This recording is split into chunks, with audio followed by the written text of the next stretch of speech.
Filmmakers would look to capitalize on Halloween's success with holiday-themed slashers. In 1980, we would get Friday the 13th.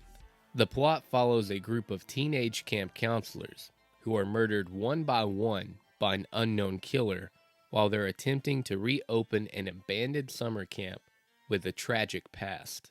The film would not only take inspiration from Halloween, but films like Psycho, with the mother playing a pivotal role in the story. Tom Savini's special effects are top-notch. The film goes even further with the gore and nudity, while having a very memorable ending. While the critical response was divided, the film proved that the slasher formula could once again be successful, grossing over $59 million worldwide. Prom Night. The film's plot follows a group of high school seniors who are targeted at their prom by a masked killer seeking vengeance for the accidental death of a young girl 6 years earlier. Mother's Day. The plot focuses on three women that are camping who fall victim to two deranged, murderous young men and their unhinged mother. Jamie Lee Curtis would be back again with Terror Train.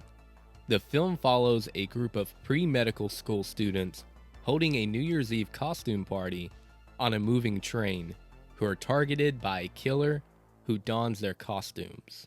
Motel Hell. The plot follows farmer, butcher, motel manager, and meat entrepreneur Vincent Smith, who traps travelers and harvests them for his human sausages. Christmas Evil. The plot follows a deranged man obsessed with Santa Claus, who eventually goes on a murderous rampage dressed in a Santa Claus suit. New Year's Evil. The plot follows a Los Angeles punk rock and new wave show host who receives a series of phone calls during a televised New Year's Eve bash from a killer warning of impending murders that he plans to exact as the new year dawns on each time zone. To close out 1980, we got Maniac. Italian-American landlord Frank Zito was abused as a child by his prostitute mother Carmen, and as a result becomes a serial killer who murders young women, scalps them, and attaches their hair to mannequins. 1981 is widely considered the best year for slasher films, and would kick off with My Bloody Valentine. The plot follows a group of young adults who decide to throw a Valentine's Day party only to incur the vengeful wrath of a maniac in minor gear who begins a killing spree. It was considered a box office disappointment by Paramount Pictures, as it did not reach the levels of Friday the 13th in terms of profit, but would go on to become a fan favorite slasher. The Funhouse. The plot follows four teenagers who become trapped in a dark ride at a local carnival in Iowa and are stalked by a mentally disabled, murderous carny. Bloody Birthday. The plot follows a group of children born on the same day during a solar eclipse who begin committing murders on their 10th birthdays. Friday the 13th, Part 2. 5 years after the massacre at Camp Crystal Lake, a group of counselors at a nearby summer camp decide to explore the area and start dropping off one by one. The film marks the debut of Jason Voorhees as the series' main antagonist. His appearance closely resembles the Elephant Man and the Phantom from The Town That Dreaded Sundown. Even though Tom Savini did not return to do the special effects, the kills still deliver, with one of the kills obviously inspired by Mario Bava's A Bay of Blood. While not as successful as the original, Part 2 would gross $21 million. Graduation Day. The plot follows a high school track team who are stalked and murdered by a masked assailant days before their graduation. With a budget of $250,000, the film would gross $23.9 million. The Burning. The plot follows a summer camp caretaker who was horribly burnt from a prank gone wrong where he seeks vengeance at a nearby summer camp years later.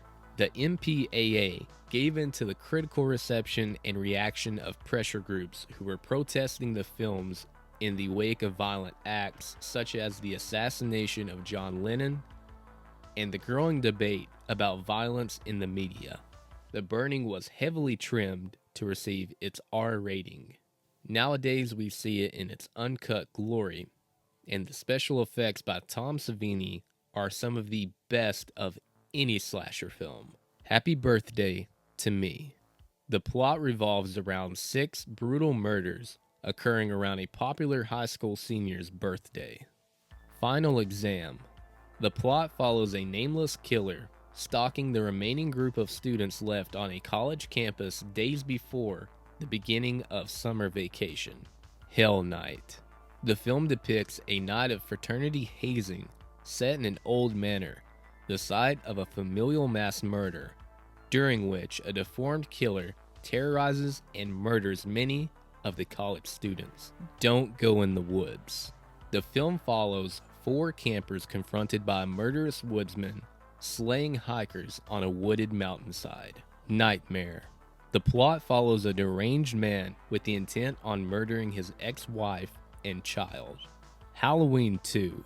The plot picks up directly after the cliffhanger ending of the first film, with Michael Myers following survivor Laurie Strode to the local hospital, while his psychiatrist Dr. Loomis continues his pursuit of him. The film introduced the fact that Michael and Laurie were siblings, something that Carpenter apparently wrote while he was drunk. To keep up with the slasher films of the 80s, Halloween 2 features more gore and a higher body count than the original. Halloween 2 is often regarded as one of the better sequels and works well as a double feature with the original. Madman. The plot focuses on an axe-wielding murderer named Madman Mars, who after accidentally being summoned by a group of campers during a campfire tale, begins to stalk and murder the young adults. The Prowler. The film follows a group of college students in a coastal California town who are stalked and murdered during a graduation party by an apparent World War II veteran who killed his ex-girlfriend in 1945. The kills in The Prowler are nothing short of fantastic. Tom Savini would deliver a great showcase of special effects with the kills. Just Before Dawn. The film follows a group of hikers who travel into a mountainous region of Oregon to visit property inherited by one of them, only to be hunted down by a ruthless backwoods killer. 1982. The Dorm That Dripped Blood. It follows 4 college students who stay on campus over the Christmas holiday to clean out the condemned dormitory, where an unknown assailant began stalking and murdering them. Death Valley.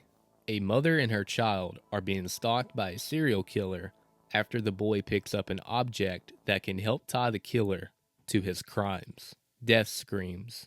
A machete-wielding maniac stalks a group of unsuspecting students, ensuring that no one leaves this gore fest alive. The Forest. 2 couples plan a trip into the forest, but they didn't count on a killer on the loose with a taste for human flesh. Friday the 13th, Part 3. The plot follows a teenage girl and her friends who go on a trip to a house near Crystal Lake, where a wounded Jason Voorhees has taken refuge, until re-emerging for another killing spree. The film marks the first appearance of Jason's signature hockey mask, which has since become a trademark of both the character and the franchise. Pieces. The plot follows an unknown assailant killing female students at a college campus in Boston, who uses their body parts to make a human jigsaw puzzle. The Slayer. 2 couples who, upon visiting the island, get trapped there due to an oncoming hurricane, as one of the women knows from her plaguing nightmares that the island is dangerous. Over the next 3 days, they begin to be killed by something unseen. Deadly Games. The plot follows a small town terrorized by a ski-masked serial murderer targeting young women. Trick or Treats. The plot focuses on an escaped psychiatric patient who attempts to track his young son on Halloween night. Alone in the Dark. The plot follows a psychiatrist's family who are besieged by 4 escaped mental patients during a power blackout. Closing out in 1982, we would get The Slumber Party Massacre. The film follows a high school senior who gathers her friends for a slumber party, unaware that an escaped power drill-wielding killer is loose in the neighborhood. 1983 would kick off with The House on Sorority Row. The plot follows a group of sorority sisters being stalked and murdered during their graduation party after they conceal a fatal prank against their house mother. Curtains. The plot focuses on a group of ambitious female performers who are targeted by a masked killer while auditioning for a film role at a prestigious director's mansion. Mortuary. It follows a young woman who, while investigating the death of her father, exposes disturbing secrets surrounding a local mortuary. Sweet 16. The film follows a teenage girl who moves to a small Texas town, after which a series of brutal murders plague the young men there. The Final Terror. The story follows a group of campers in the Northern California wilderness who are forced to fight for their lives against a backwoods feral killer, hunting them down as prey. The Prey. It follows a group of campers in the Rocky Mountains who are stalked and murdered by a disfigured assailant. To close out 1983, we would get Sleepaway Camp.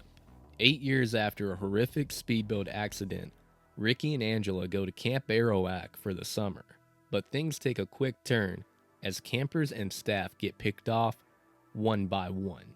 The film is unintentionally funny at times, has some really good special effects, and has an ending that will leave you speechless. 1984 would be considered the last year in the golden era of slasher films. And to kick it off, we would get Friday the 13th, Part 4, the final chapter. Picking up immediately after the events of the previous film, the plot follows a presumed dead Jason Voorhees, who escapes from the morgue and returns to Crystal Lake to continue his killing spree. The film marks the debut of the character Tommy Jarvis, played by Corey Feldman. This was set to be the final Friday the 13th film, and makeup artist Tom Savini, who worked on the first film, returned because he wanted to help kill off Jason, whom he helped create. And he would be successful at that. At the film's climax, a young Tommy Jarvis would kill Jason Voorhees. The Initiation. The plot focuses on a young woman plagued by a disturbing recurring nightmare who finds herself and her fellow sorority pledges stalked by a killer during their initiation ritual in a department store after hours. Fatal Games. The film follows a mad slasher wielding a javelin, killing off members of the high school gymnastics team. Splatter University. A young psychology teacher is sent to a private college as a replacement for a teacher who was recently murdered by an escaped mental patient. The new teacher must protect herself and her students from this deranged serial killer. The Mutilator. The plot follows a group of college students who travel to an island property during fall break and are stalked and murdered by one of the students' fathers. Silent Madness. A criminally insane man is accidentally released from the mental hospital. The staff tries to cover it up, but a young psychiatrist travels to the college town where he committed several murders to warn the locals and anticipate his arrival. Silent Night, Deadly Night. The film follows a young man named Billy who suffers from post-traumatic stress over witnessing his parents' murder on Christmas Eve by a man disguised as Santa. In adulthood, the Christmas holiday leads him into a psychological breakdown, and he emerges as a spree killer donning a Santa suit. Silent Night, Deadly Night was one of the most controversial films of the 1980s due to its advertising campaign, particularly its poster and TV spots that made significant emphasis on the killer being dressed as Santa Claus. The PTA fought to have this film removed from the theaters due to its subject matter and the fact that it was shown around Christmas, Although an earlier film with a similar premise, Christmas Evil, had gone unnoticed. With the death of an icon, another would be born in Wes Craven's A Nightmare on Elm Street. The plot follows a group of teenagers who are targeted by Krueger, an undead child killer who can murder people through their dreams, as retribution against their parents who burned him alive. The film would feature Johnny Depp in his film debut. The film would be incredibly inventive with its death scenes and would give us a great final girl in Nancy Thompson, played by Heather Langenkamp. Robert Englund would play Freddy Krueger, a diabolical killer who took pleasure in causing his victims torment. The film was incredibly successful, with a budget of $1.1 million. It would gross over $57 million worldwide, leading New Line Cinema to become a successful mini-major film studio and earning it the nickname The House That Freddy Built. Freddy Krueger would help close out the golden era of slasher films.